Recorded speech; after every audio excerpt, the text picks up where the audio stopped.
government ní ọjọ́ Friday ní àwọn accord party ní wọ́n bá wa jà tí wọ́n yìnbọn sí wa lọ́jọ́ Friday àtijọ́ Friday yẹn náà dẹ̀ ni wọ́n lè ti bá wa yọjú rẹ̀ mo lè ti kúrò níbẹ̀ gbogbo tó ṣẹlẹ̀ lọ́jọ́ Sunday ní mẹ́rin tó ń parí. Fídíò tá a rí fídíò kan tẹ́ ẹ gbébọn lọ́wọ́ wọ́n ya fọ́tò yín.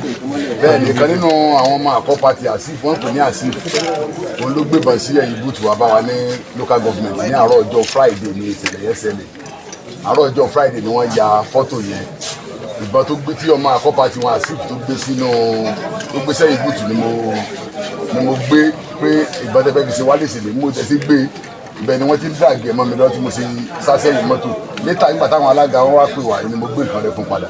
Níbo lẹ wà lọ́jọ́ Sunday tí wàhálà tó ṣẹlẹ̀ nílùú Ògùnṣẹ́?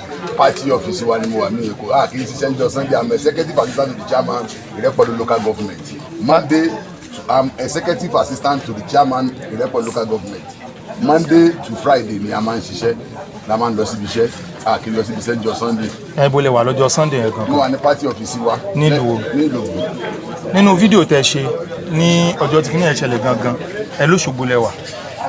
Bẹ́ẹ̀ni. Ẹ tún ṣe wá wà nílùú Ògùn. No, mo ní Òṣogbo ni mo wà níjọ́ Sunday mo kúrò nílùú Ògùn mo lọ Òṣogbo níjọ́ Sunday. N tẹ́jẹ̀ sọ fún mi ní ìsinmi pé lọ́jọ́ tí kìnìyàn ṣẹlẹ̀ lọ́jọ́ Sunday ìlógun ni mo wà àti ìlógun ni mo gbà d'Óṣogbo. Bẹ́ẹ̀ni. Kí ni ìdí tẹ̀rù kan fi sọ pé ẹ̀yin lẹ pa ọmọ yẹn tí bá ṣe yìí? Torí politics ni o I'm APC member they are accord member èyí kẹ́kọ̀ọ́ pé mi àti ẹni tó púpọ̀ èmi ò mọ̀ rí mi ò mọ̀ bàbá ẹ̀rí mi ò mẹ́ni tí rí torí politics ni mi ò mọ̀ anybody rí.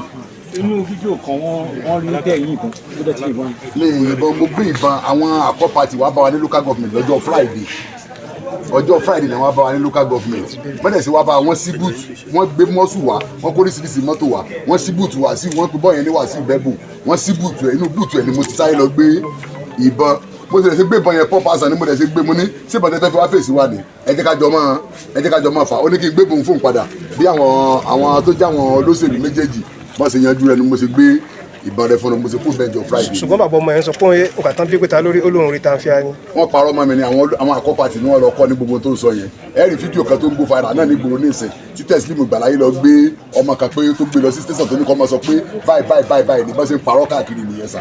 Kí ló tó jẹ́ pé ẹnìkan náà wá parọ́ mọ́ obvious kì í ṣe ẹnìkan APC member tẹ̀wá nílùú Ògùn kí ló tó fi jẹ́ pé orúkọ yín náà dá.